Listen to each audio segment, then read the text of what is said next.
All right, so our first conversation now, well, it's all about food inflation at this point, and we have a data platform, a supply chain, and Roots Watch. They've released their Nigeria Food Index, supposed to give us an overview on what's playing out with food insecurity in most parts of Nigeria, and how to address most of these issues with data at this point, because you must know what the data is saying before to help you actually prefer the right policies to tackle the issues. Join us for this conversation.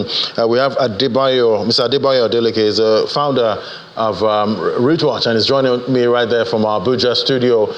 Great to have you on the show.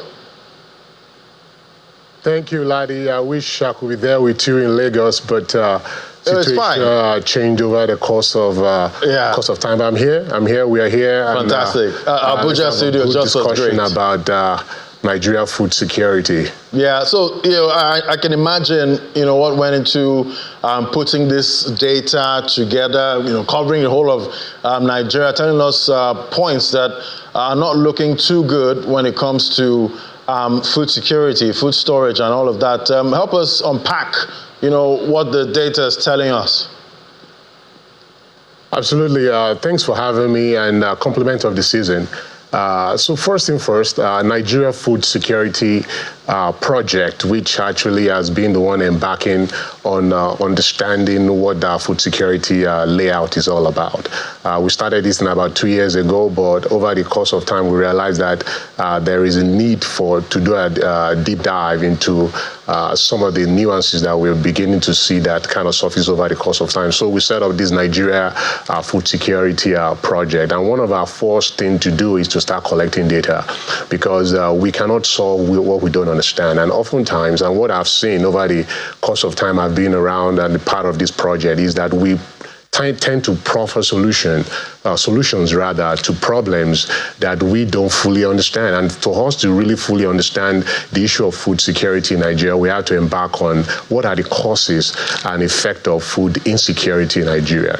And that's what led us to publishing the first ever Nigeria Food Security Index. And I know on the global scale, the global entities of the economics and the likes have published a global food security index. But this is the first time an entity like ours has put forth the resources and a lot of analysis thereabout, understanding the causes of food insecurity in Nigeria, understanding what is the Nigerian food security looks like.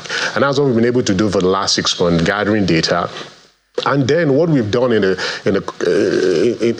process of this is to kind of deviate a bit, because looking at the food security index from the global perspective kind of leaves us out a lot of things, because you cannot use the global kind of lens to be able to understand Nigerian nuances. Nigerian food security has a lot of ups and downs, has a lot of colors, a lot of colorations, if I can use the word to actually explain our current food security kind of predicament. So that's what we did. So we injected about 7 different areas. We included poverty level, we included change in food prices, we included food storage capacity, we included what are the food requirements per state, we included the population of state, we also included the income rate and all these things. All these factors actually describe the nuances that surrounds Nigeria food security. So our intent is to be able to understand what is the problem, what is our current outlook, and then how do we move Nigeria from place of food insecure to place of food secure. As you look at the chart that's being displayed over there, it tells about, we use how many number of indigents per state, how people are moving from poor to vulnerable, and to not, from poor to vulnerable, from vulnerable to poor, either way, all these things, and the data is out there, and we've used a lot of data published by the Ministry of Agriculture. We've used data published by NBS. We also gathered data ourselves. For the last 6 months, we've been almost in every state in Nigeria gathering food data, understanding on a day-to-day basis on every market, understanding all the food prices, understanding the food basket that is in almost every home, understanding the changes of it. So the inflation that you mentioned earlier, we're going to see the evaporating effect in the market, actually, more than any place else. Anything that happens in Nigeria, economic-wise, in the formal Nigerian economy, you will find it within 24 hours in Nigeria market. So what you see over there is a food security capacity, as we can see over the, if you're following the Nigerian food security, conundrum, you understand that Nigeria as a country at the federal level has about 33 strategic grain reserves. What we've observed in this research and understanding our food security situation is the fact that most states, I can go on record and say most states in Nigeria do not have secondary storage. And this is what pretty much one of the things that we believe that we can bring us quick wins if each of the states in Nigeria can embark on actually constructing and actually operationalizing secondary storage. Because it's just like demand and supply. If people's demand is met by supply, you're going to have stable food prices. But if demands keep fluctuating and the supply is not being able to meet up the demand, then we have a significant problem, which we will continue to see over the course of time. And this is not an indictment on any state. The Food Security Index is not an indictment on any government.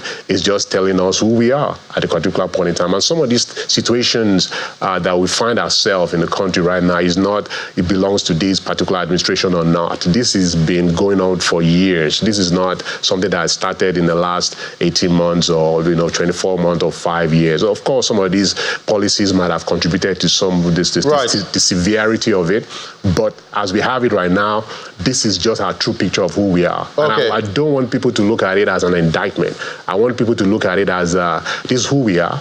And this is not a challenge. It is a challenge, rather, but different opportunities for state and local government to be a key player in bringing Nigeria from place of food insecure to place of food security. All right. Looking at this data, especially the food storage capacity, I'm looking at states from Taraba, Sokoto, Jigawa, Ebonyi, and the rating for food storage is poor there. And looking at other states you covered, it's all poor. I can't see one state that has a good food storage rating.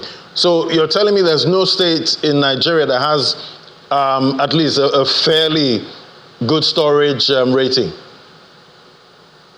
Absolutely. As of when this report has been published, and I know a lot of people have kicked back on it, we have some silos here and there, and I'm using the data collected in MBS, data collected by Nigerian Ministry of Agriculture and Food Security. As of the time this particular report has been published, there is no secondary food storage in most of Nigerian states. And that is where we need to start actioning up. We need to leave the federal government a bit, because most of food security issues that we have in Nigeria can be solved at the subnational level. And I believe this is a call to action for state governors, state commissioners of agriculture and food security therein, to action to figure out the way to be able to capacitate, rather, their state by building food storage. Because if we can have food storage, and we can store food in cases of glut, and in cases of when prices, we have huge inflation like this, when prices are high, releasing those foods into the economy, into the citizenry, we definitely bring down the food prices, and that will kind of lower a lot of food inflation that we've seen that has skyrocketed over the course of time. Now, that being said, it provides a lot of opportunities. It also provides a lot of conversations. As I mentioned earlier in my travel of this media blitz on a food security index that we just released, every time we talked about food security, people automatically always equate it to agriculture. Food security is not synonymous to agriculture. It's completely different. Though agriculture is one of the major pillar, if not the main pillar of food security. Like I said, 45% of the issues that happen to food security is agricultural related, but the rest of it, actually, they are not agricultural related. And if you can look at the data we've gathered over the course of time, 60% of our post-harvest law, principles of agricultural products are subjected to post-harvest loss, and that is telling you that we do not really have significant issue in agricultural production. We have significant issue in being able to move from place of scarcity, from place of abundance to place of scarcity. That is where our major issues are, and this is where the state and local government can come in. Right. The road networks that goes in there, the storage facility that goes there. We can actually attack those two areas. The road network, every farm settlement, all farms, states, build more road, accessibility, connecting those logistical corridors, the water, the rail, and the road, connecting them together so that accessibility can be free flow. All Right. these things have significant impact on how the prices of food is being determined in the market. Right, quite an interesting one there. It reminds me of, a time when Joseph in the Bible was placed in charge of very important activities in Egypt. And he did save for the 7 years, of fatness. And that 7 years, what they saved in that period helped them for the 7 lean years, that followed. So, looking at Nigeria, have we ever had an abundant period when it comes to, or some kind of food security? Because these same problems have been with us for the longest time. I remember in secondary school, it was about the problems of agriculture, lack of storage facilities. That was always, part of it. And it's been a while, I was in secondary school. So have we had the time of food security really in Nigeria? So, I'm glad you brought up the story of Joseph. It's a logistical nightmare. I believe, none of us were around during that time, but I believe what Joseph embarked on over there is a logistical nightmare, but he was successful in it, and be able to kind of store enough food for country of Egypt back then, and not only for Egypt, but the rest of the world, as the Bible puts it. Now, the issue that I've said over the course of time that is plaguing our food security conundrum is the fact that we have, over the course of time, focused on agricultural solutions to solve our food security issues. And we've really done well. We still have a lot of grounds to cover in agricultural production, but I can say categorically with data that I've seen over the last few months that we produce enough to feed ourselves. We can produce enough to feed ourselves, regardless of the climate issues, regardless of whatever we are going through right now. We can produce enough to feed ourselves. But what we are having problems with is the food supply chain, and that has been our Hackley Hills for quite some time. And the fact of the matter is we've neglected this area of food security for quite so long that we're so focused on agricultural production. What good is it that you've produced so much of all these foods, but yet there is no way to move it from where it is being harvested to where people need to eat? That is where the problem lies right now. So we have a lot of stakeholders involved, the marketers, the National Union of Road Transport Workers, the aggregators and whatnot. There's so many people in the food security ecosystem that need to play an important role in this. And the state and the local government, it is now a call for action for all of them to be able to stand up.